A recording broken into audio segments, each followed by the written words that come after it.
दोस्तों नमस्कार, ये है मार्गदर्शन फॉर सिविल सर्विसेज। मैं अनुराग चौधरी। दोस्तों आज की वीडियो में प्रस्तुत है 12वीं कक्षा के NCERT इतिहास भारतीय इतिहास के कुछ विषय भाग 2 का अध्याय 11 विद्रोही और राज 1857। दोस्तों इसमें हम 1857 के विद्रोह, मेरठ में बगावत, दिल्ली में बगावत के बारे में जानेंगे। साथ ही हम इसमें 1857 के विद्रोह के कारण, इसमें हम तात्कालिक कारण, राजनीतिक कारण, साथ ही साथ 1857 की क्रांति के संबंध में अफवाहें और भविष्यवाणियाँ तथा विद्रोह और उसके प्रमुख नेताओं के बारे में जानेंगे। साथ ही साथ अवध में विद्रोह, संचार के साधन, और ये हम जानेंगे कि विद्रोही क्या चाहते थे, इश्तिहार और घोषणाएं क्या हुई, लोग विद्रोह में शामिल क्यों हुए और नए शासन की स्थापना के बारे में उनकी प्रमुख भविष्यवाणियाँ या प्रमुख चीज़ें क्या थीं। साथ ही साथ हम इसमें दिल्ली में आक्रमण के बारे में प्रमुख तथ्यों और अवधारणाओं को समझेंगे। इस अध्याय के अध्ययन से आप 1857 के प्रथम भारतीय स्वतंत्रता संग्राम के बारे में विस्तार से बहुत कुछ जान पाएंगे। तो आइए शुरू करते हैं 1857 का विद्रोह। दोस्तों आप जान लीजिए 1857 के विद्रोह की शुरुआत मंगल पांडे नामक एक सैनिक के विद्रोह से हुई थी और Mangal Pandey east India company की 34वीं बंगाल इन्फेंट्री के सिपाही थे और ये बंगाल के बैरकपुर में तैनात थे। इन्होंने रेजिमेंट के अफसर लेफ्टिनेंट बाग पर हमला कर उसे घायल कर दिया और इनको गिरफ्तार करने का आदेश दिया गया, लेकिन उनके साथी सिपाहियों ने इन्हें गिरफ्तार करने से मना कर दिया। और आप जान लीजिए कि मंगल पांडे ने अपने साथियों से विद्रोह करने के लिए कहा, पर किसी ने भी उनकी बात नहीं मानी। अंत में मंगल पांडे ने अपनी बंदूक से अपने प्राण लेने के प्रयास किए, लेकिन वे इस प्रयास में केवल घायल हो सके। इसके बाद अंग्रेज़ों द्वारा उन्हें गिरफ्तार कर लिया गया और 8 अप्रैल 1857 को इनको फांसी दे दी गई। और 1857 के विद्रोह का प्रथम क्रांतिकारी मंगल पांडे को कहा गया। मेरठ में बगावत कैसे हुआ, तो आप जान लीजिए दोस्तों, मंगल पांडे की मृत्यु के बाद विद्रोह शांत नहीं हुआ। 10 मई 1857 को मेरठ की छावनी में उपस्थित सिपाहियों ने विद्रोह किया और भारतीय सैनिकों से बनी पैदल सेना ने इस विद्रोह को शुरुआत की और जल्दी ही इसमें घुड़सवार फौज भी शामिल हो गई। धीरे धीरे ये विद्रोह पूरे मेरठ शहर में फैल गया। सिपाहियों ने सबसे पहले शस्त्रागार पर धावा बोला और उस पर कब्जा किया। शस्त्रागार हथियार और गोला बारूद रखने की जगह होती है, आप जानते हैं। और शस्त्रागार पर हमला और कब्जा इसलिए किया गया ताकि वो विद्रोह के लिए ज़रूरी शस्त्र इकट्ठा कर सके। धीरे धीरे शहर के आसपास के अन्य लोग भी विद्रोह में शामिल हो गए। इसके बाद उन्होंने अंग्रेज़ों के बंगलों पर हमला किया। बहुत सारे अंग्रेज़ों को मार दिया, उनके बंगलों को लूट लिया। सभी सरकारी इमारतों जैसे कि रिकॉर्ड दफ्तर, डाकखाने, सरकारी खजाने, अदालतों आदि को लूटा गया और अंत में उनको तबाह कर दिया गया। तो मेरठ में जो बगावत थी, एक प्रकार से 1857 के क्रांति की जो है मिसाल यहीं से शुरू हुई थी। दिल्ली में बगावत के बारे में जानते हैं। तो दिल्ली में जो सिपाही थे बगावत के, मेरठ के विद्रोह, तो इन सिपाहियों का मुख्य उद्देश्य केवल मेरठ में विद्रोह करना नहीं था। यह इस विद्रोह को पूरे देश में फैलाना चाहते थे। इसलिए इस विद्रोह को आगे बढ़ाने और पूरे देश में फैलाने के लिए सिपाहियों का एक गुट 10 मई की रात मेरठ से रवाना हुआ ताकि वो दिल्ली में जाकर बादशाह बहादुर शाह जफर को इस विद्रोह में शामिल कर सके। सिपाहियों का ये गुट 11 मई को दिल्ली में लाल किले पहुंचा और उन्होंने बहादुर शाह जफर से बात करने की आज्ञा मांगी। सिपाहियों ने बहादुर शाह जफर को बताया कि वो मेरठ में अंग्रेज़ों को मार कर आए हैं और वह इस अंग्रेजी शासन के खिलाफ विरोध करना चाहते हैं। इसके लिए उन्हें बादशाह के आशीर्वाद यानी उनके साथ की ज़रूरत है। ऐसी स्थिति में बादशाह के पास समर्थन करने के अलावा और कोई रास्ता नहीं था, क्योंकि वो पहले ही अपनी सारी सत्ता अंग्रेज़ों को हाथों खो चुके थे और उनकी सेना और शक्ति भी सीमित हो गई थी। इसलिए उन्होंने इन सिपाहियों के विद्रोह को वैधता दी और धीरे धीरे ये विद्रोह एक बड़े क्षेत्र में फैल गया। ये विद्रोह क्यों हुआ, इसके प्रमुख कारणों को जानना ज़रूरी है। दोस्तों 1857 के जब हम विद्रोह की बात करते हैं, उसके कारणों की बात करते हैं, तो उसके दो कारण प्रमुखतया से निकल कर आते हैं, एक तो तात्कालिक कारण और दूसरा दीर्घकालीन कारण। तात्कालिक कारणों में गाय और सूअर की चर्बी वाला कारतूस था। पहले अंग्रेजी सेना में ब्राउन बेस राइफल का प्रयोग किया जाता था, लेकिन वो राइफल बहुत ज़्यादा पुरानी थी। इस वजह से अंग्रेज़ों ने इस राइफल की जगह एनफील्ड राइफल के प्रयोग की शुरुआत की। इस राइफल के कारतूस में ऊपर की ओर एक ग्रीस लगाई जाती थी ताकि वो कारतूस लीक न हो और पानी से सुरक्षित रहे, और इस कारतूस को मुंह से छीलना पड़ता था। ये अफवाह फैल गई कि कारतूस जो है, कारतूस पर लगा हुआ ग्रीस गाय और सूअर की चर्बी से बना है, और अंग्रेज़ों ने ऐसा भारतीय हिंदू और मुस्लिमों का धर्म भ्रष्ट करने के लिए किया है, और यही जो है 1857 की क्रांति का तात्कालिक कारण था। लेकिन राजनीतिक कारणों की अगर जो हम बात करें तो कई राजनीतिक कारण इस विद्रोह के कारणों के लिए उत्तरदायी थे। सबसे पहला डलहौजी और बेलेजली की विस्तारवादी नीतियाँ। अंग्रेज़ों ने डॉक्ट्रिन ऑफ लैप्स यानी हड़प नीति को लागू किया, और दत्तक जो अपने यहाँ दत्तक स्थिति थी जिसमें राजा महाराजा जिनके पुत्र नहीं थे वो किसी बालक को गोद ले सकते थे, उस दत्तक प्रथा को अवैध घोषित कर दिया। हड़प नीति के अंतर्गत अंग्रेज़ों ने कानून बनाया कि कोई भी ऐसा शासक जिसकी स्वयं के संतान नहीं, वो किसी भी बच्चे को गोद नहीं ले सकता, और उसकी मृत्यु के बाद क्योंकि उसका कोई वंशज नहीं है इसलिए सारा शासन अंग्रेज़ों के अधीन चला जाएगा। राजनीतिक कारणों में दूसरा कारण सहायक संधि थी। सहायक संधि इसलिए कि इसको 1798 में लागू किया गया था। इसके अंतर्गत अंग्रेज़ों द्वारा शासकों से एक सहायक संधि की जाती थी। इस सहायक संधि के अंतर्गत कुछ शर्तें हुआ करती थीं। राजा अपनी स्वयं की सेना नहीं रख सकते, इसका पहली शर्त थी। अंग्रेज़ों की सेना को राजा के क्षेत्र में नियुक्त किया जाएगा। इस सेना के सभी खर्च राजा के द्वारा उठाए जाएंगे, और अंग्रेज़ों की आज्ञा के बिना राजा किसी से भी युद्ध या संधि नहीं कर सकते। और इन सब शर्तों की वजह से राजा की शक्ति कमज़ोर हो जाती थी, और धीरे धीरे अंग्रेज उसके क्षेत्र पर कब्जा कर लिया करते थे। तो ये सहायक संधि प्रणाली थी जो 1857 के विद्रोह के लिए ये भी कारण था। राजनीतिक कारणों के अलावा कुछ आर्थिक कारण भी उत्तरदायी थे। इंग्लैंड में औद्योगिक क्रांति के कारण मशीनों से बना माल सस्ता हो गया था और इसको भारत में लाकर बेचा जाने लगा, जिससे भारत में स्थित उद्योगों का बहुत बड़ा नुकसान हुआ था।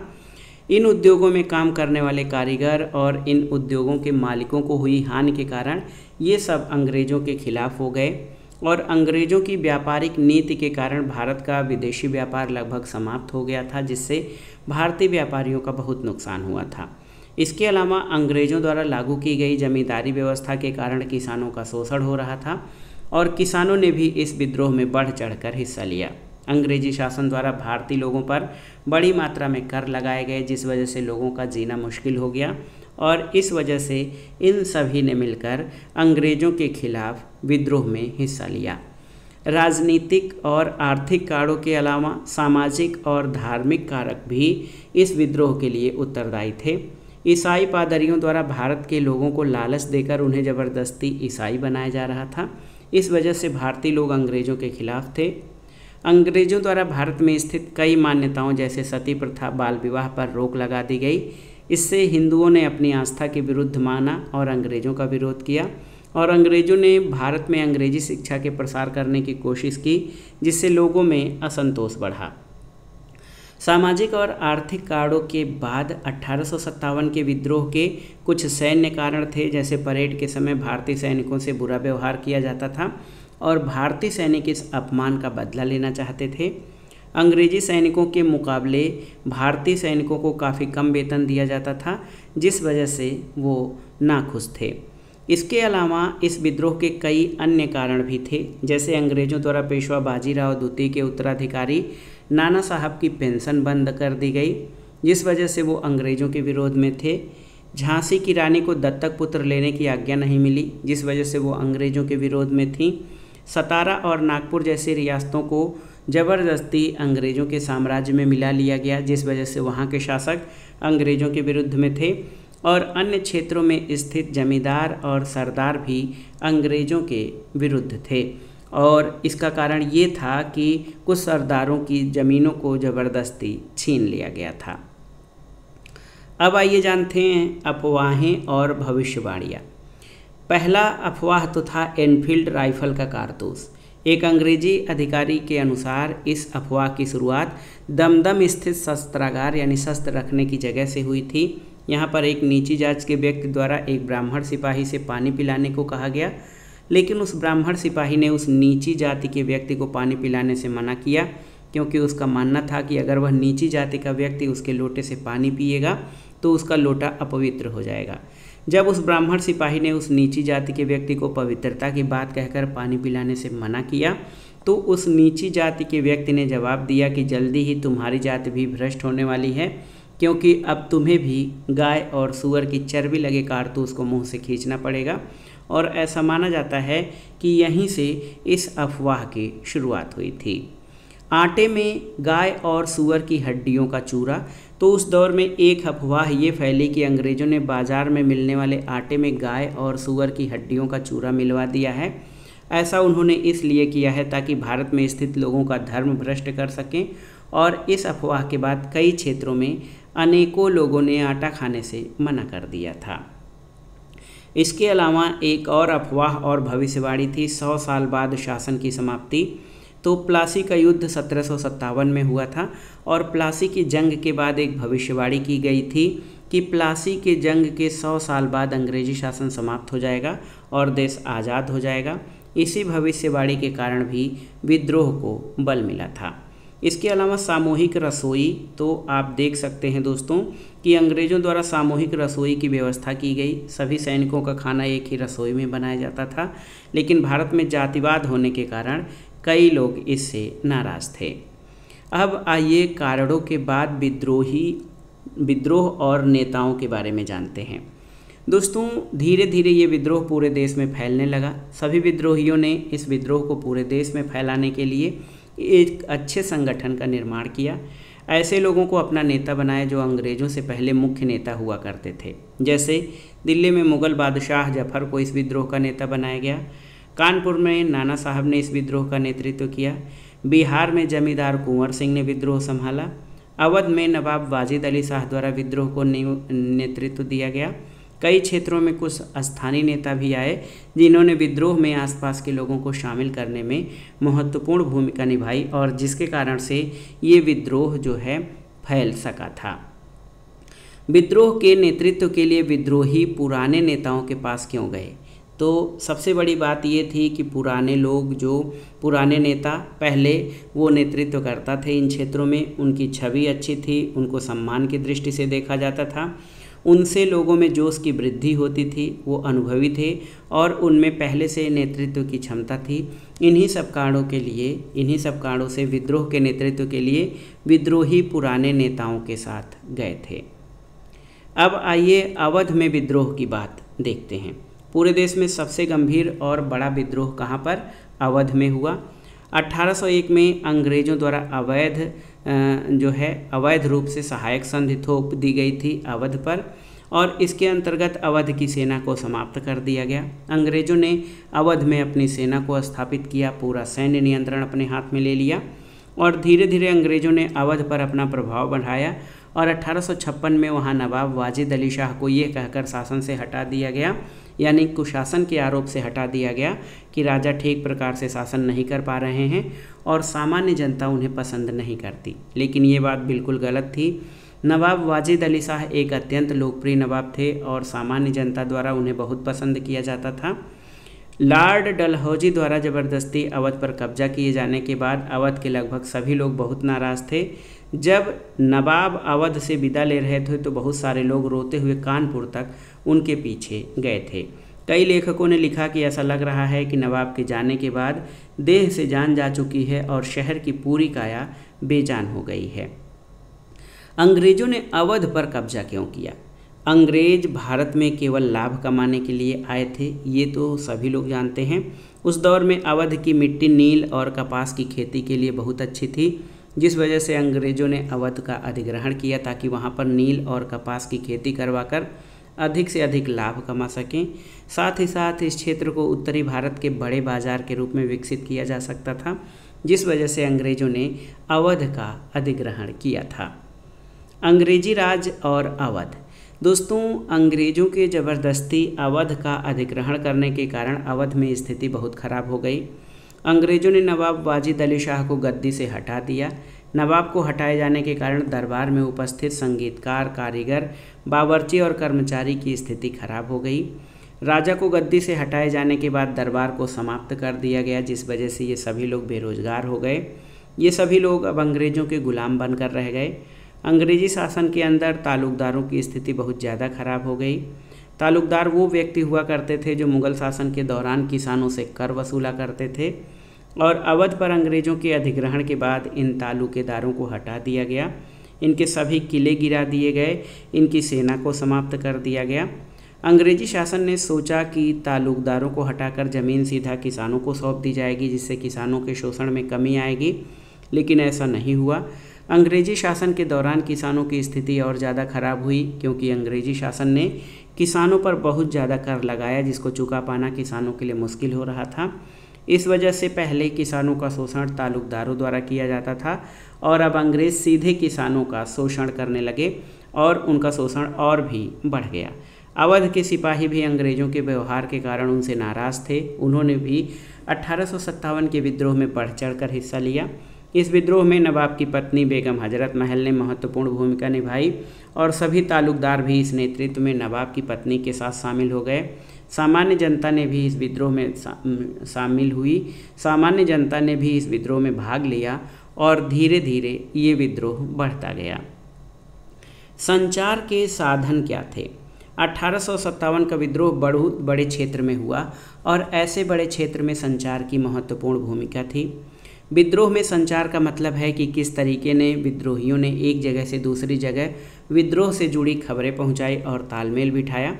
भारत के अलग अलग क्षेत्रों में हुए विद्रोह की तारीखों को देखते हुए ऐसा लगता है कि जैसे विद्रोह की खबर एक जगह से दूसरी जगह पहुंची, वैसे वैसे ही विद्रोह आगे बढ़ा।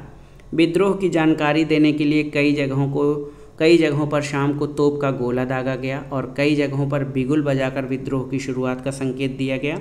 कई क्षेत्रों में घुड़सवार एक जगह से दूसरी जगह जाकर विद्रोह से जुड़े संदेश पहुंचाया करते थे, और इन सब तरीक़ों से पूरे देश में विद्रोह की खबर फैली थी। विद्रोही क्या चाहते थे, ये जानना जरूरी है। दोस्तों, 1857 के विद्रोह के बारे में ज़्यादातर जानकारी हमको अंग्रेजी दस्तावेज़ों से मिलती है। इन दस्तावेज़ों को अंग्रेज़ अफसरों द्वारा बनाया गया था, और इसी वजह से इन दस्तावेज़ों के द्वारा अंग्रेज़ी लोगों की सोच के बारे में पता चलता है। विद्रोहियों की मांग के बारे में ज़्यादा जानकारी नहीं है। 1857 के विद्रोह में शामिल ज़्यादातर विद्रोही आम लोग थे, पढ़े लिखे नहीं थे, जिस वजह से उनकी मांगों के बारे में जानकारी नहीं मिलती। उनसे जुड़े कुछ इश्तेहार और कुछ घोषणाएं हैं जो लोगों को विद्रोह में शामिल करने के लिए जारी की गई थीं। इन्हीं इश्तेहार और घोषणाओं के आधार पर विद्रोह के शामिल लोगों की सोच और मांग के बारे में पता चलता है। ये इश्तेहार और घोषणाएं क्या थीं? तो मुख्य रूप से सभी इश्तेहार और घोषणा मुस्लिम नवाबों के नाम से जारी की गई थी, क्योंकि उस समय जो है इन्हीं लोगों का शासन था। इन सभी घोषणाओं में भेदभाव को समाप्त करते हुए सभी धर्म के लोगों से इस विद्रोह में शामिल होने की अपील की गई थी। 1857 की क्रांति को आज़ादी के युद्ध के रूप में पेश करने का प्रयास किया गया, और इन सभी इश्तिहारों और घोषणाओं का मुख्य उद्देश्य सभी लोगों को इकट्ठा करके विद्रोह में भाग लेने को प्रेरित करना था। इन लोग विद्रोह में शामिल क्यों हुए, ये जानना जरूरी है। सभी विद्रोहियों ने अंग्रेज़ों द्वारा ज़बरदस्ती देसी रियासतों पर कब्जा करने की आलोचना की। लोग नाराज़ थे, क्योंकि अंग्रेज़ों द्वारा विदेशी व्यापार को बढ़ावा दिए जाने के कारण देश में व्यापारियों की स्थिति खराब हो रही थी। लोगों का मानना था कि अंग्रेज़ भारतीय रीति रिवाजों को ख़त्म करके ईसाई धर्म को भारत का मुख्य धर्म बनाना चाहते हैं। लोग इसलिए भी अंग्रेज़ों से नाराज़ थे, क्योंकि अंग्रेज़ों ने भूस्वामियों से उनकी ज़मीन छीन ली थी, भू राजस्व व्यवस्था को लागू किया और पहले से अधिक किसानों का शोषण किया। इन सब वजह से लोग अफवाहों पर भी विश्वास करने लगे थे, जो कि विद्रोह में शामिल होने की प्रमुख वजहें थीं। नए शासन की स्थापना। तो दिल्ली, कानपुर और लखनऊ जैसे क्षेत्रों में ब्रिटिश शासन के बिखर जाने के बाद विद्रोहियों ने एक नए शासन की स्थापना की। यहाँ के नेताओं ने पुरानी दरबारी संस्कृति के अनुसार विभिन्न पदों पर लोगों की नियुक्तियाँ की। भू राजस्व की व्यवस्था बनाई ताकि सैनिकों का वेतन दिया जा सके। सभी प्रकार की लूटपाट और लड़ाई दंगों को रोकने के आदेश दिए, लेकिन ये व्यवस्था ज़्यादा दिनों तक नहीं चल सकी। अंग्रेजी शासन का पलटवार। दोस्तों आप जान लीजिए कि 1857 के विद्रोह में अपनी बिखराव वाली स्थिति को देखते हुए अंग्रेजी शासन ने विद्रोह को कुचलने के लिए योजना बनाई। फौजियों की टुकड़ी को उत्तर भारत के क्षेत्र में भेजने से पहले अंग्रेजों ने नया कानून जारी किया, मार्शल लॉ, और इस नियम के अंतर्गत उन्होंने काफ़ी व्यापक स्तर पर विद्रोहियों से निपटने के लिए उनके ऊपर तरह तरह के जुल्म किए।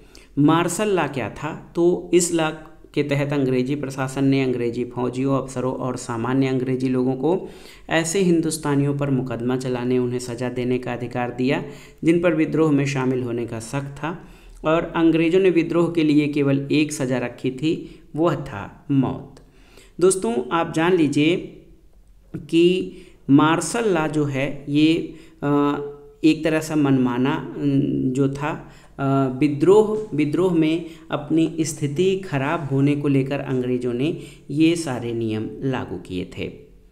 देखिए, दिल्ली पर आक्रमण। तो 1857 में अंग्रेज़ों ने दिल्ली पर दो तरफ से आक्रमण किया। पहली सेना टुकड़ी को पंजाब से दिल्ली की तरफ भेजा गया, जबकि दूसरी सेना को कोलकाता की ओर से दिल्ली की तरफ भेजा गया। दोनों ही पक्षों के बीच लंबे समय तक संघर्ष चला और अंग्रेज़ों की लड़ाई केवल फौजियों से नहीं थी, बल्कि सामान्य लोग भी अंग्रेज़ों के विरोध में उतरे थे।